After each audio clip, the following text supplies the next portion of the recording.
Chief here reporting for CTT.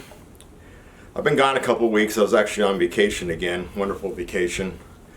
Went to Ukraine to be with somebody. I really don't have much left to talk about Fort Riley, Kansas. I mean, I've already done everything that I basically did out in the field. Went to the Gulf War and all of that. But when we returned as soldiers, we were told, sit tight for 2 or 3 years. We're doing a reduction in force, an RIF. I'll talk more about that when I start to out-process. So I was a little upset.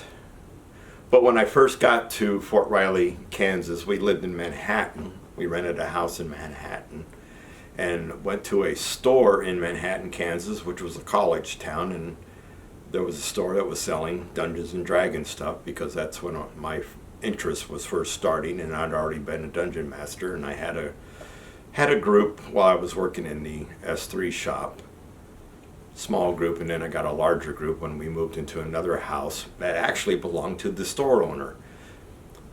So I met the store owner, and he said we became good friends, and he actually used to be in the service, and he knew Master Sergeant Tinsley, the S3 shop, NCOIC. So he told me to buy some sour lemon drops or something like that. So I bought some sour lemon drops and went to work early one day, or got to the S3 shop after PT, and I put them on Master Sergeant Tinsley's desk.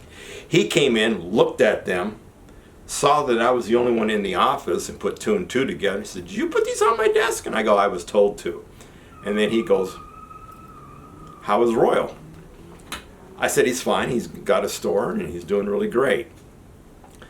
So the reason why I introduced Royal is because I showed my disinterest of wanting to stay at Fort Riley, Kansas for another 2 to 3 years. Not that I was having fun, but I wanted to get out of there.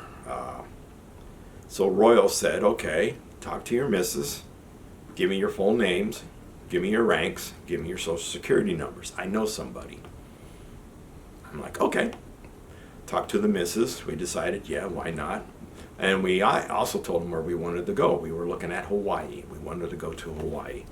That will turn out to be a mistake, as you'll find out when I get to Hawaii. So we did, and what was really strange is that we actually came down on orders for Hawaii within about 4 to 6 weeks.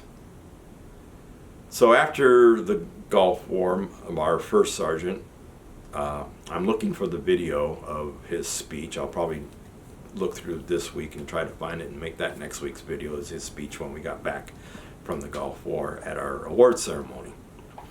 So we got a new first sergeant, a female, a divorced female and a remarried female. She had triplet girls. We never saw them. And she was married now to a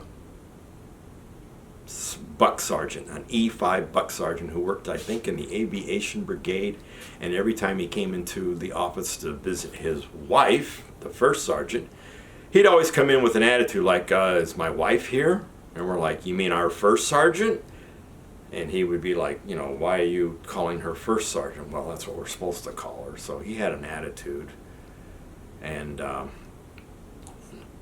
lot of us we didn't care for him because of his attitude when he walked through the front door asking for his wife. Well, I'm going to talk a little bit about my clearance, or not my clearance, but me leaving Fort Riley.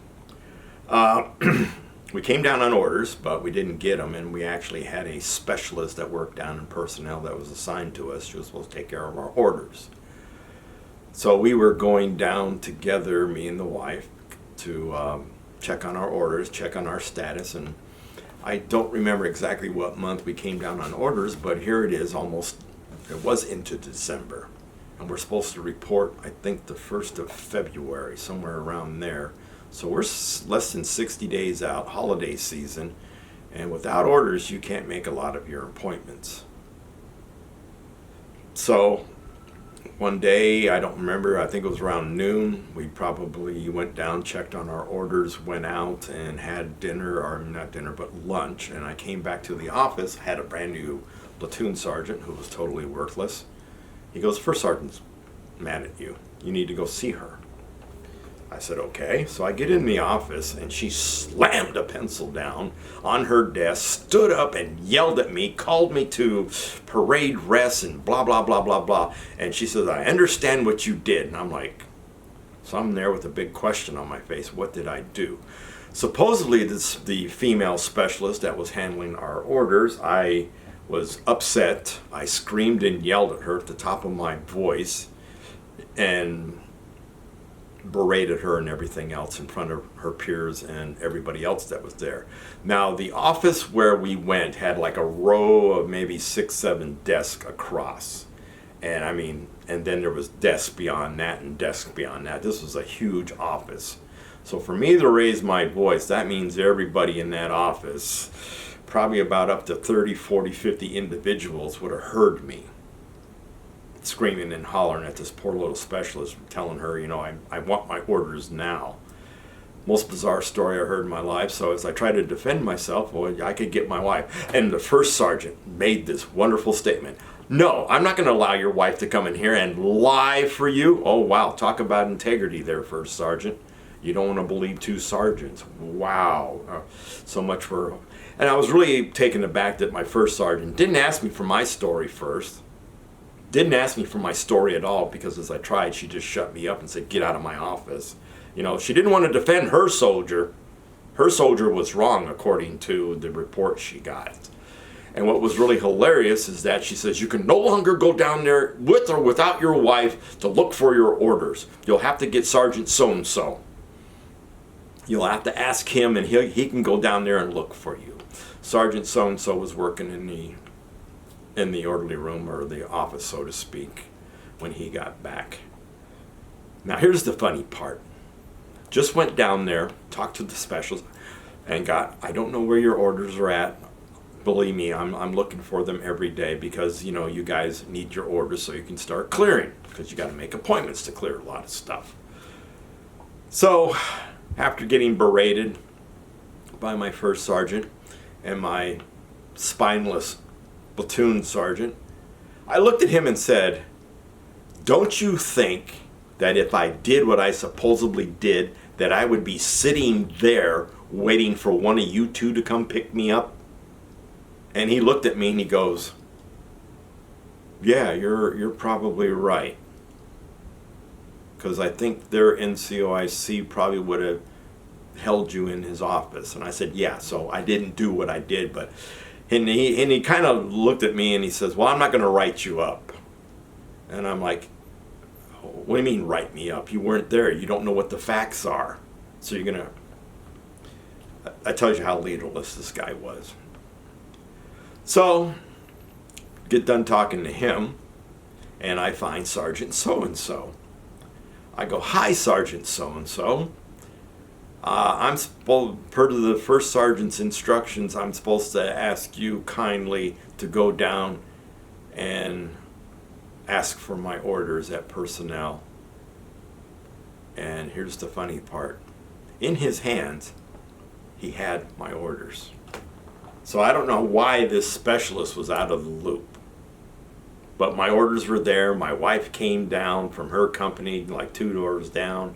And she said, I got my orders. And I said, yeah, I just got mine. And I just got chewed out by the first sergeant. She says, say what? When I told her the story, she was like, well, I'm going to go talk. No, she don't want to talk to you because you're just going to lie for me. That set her off too. Yeah, so that's the start of me out processing. I also forgot to talk about when I re-enlisted. When I first got to Fort Riley, Kansas, I think within 2 or 3 months I was able to re-enlist. That was funny because I had a major to do my, the swearing in, because you got the day off. And so I made arrangements with him. I said, okay, we're going to do it tomorrow. He said, fine, I'll be here. And I, of course, was just going to have the missus there, and of course the re-enlistment NCO, so we could sign all the paperwork and everything else. So I'm standing there talking to the re-enlistment NCO and my wife, and we're waiting and waiting and waiting and waiting and waiting. PT's over with. Breakfast is more or less over with. It's time to start the duty day. We're still waiting. Major walks in. He's got a briefcase and a couple other things underneath the other arm. He looks at me and he goes, "Oh, sorry I'm late."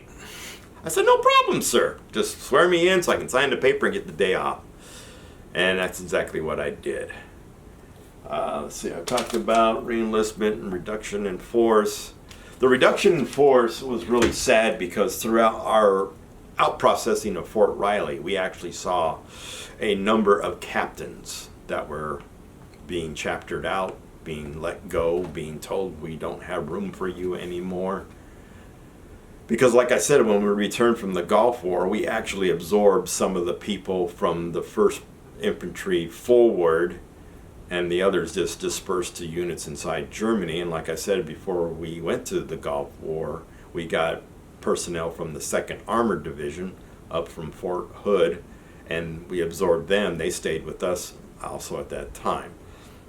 So like I said, next week I'm going to try to find the tape where the first sergeant speaks, because it was a rude awakening of some of the information that he put out. And I'll talk a little bit more about out processing and my wonderful 2nd AAM. I did mention that I signed for a building, and my new squad leader, he gave me an impact AAM. I thought, this is great. This is going to be one of my few AAMs. I hope to get only impact AAMs. But I will get shot down with that later on with my award as I leave Fort Riley, Kansas, because it was very upsetting. So this is Chief signing out. Remember, freedom is not free.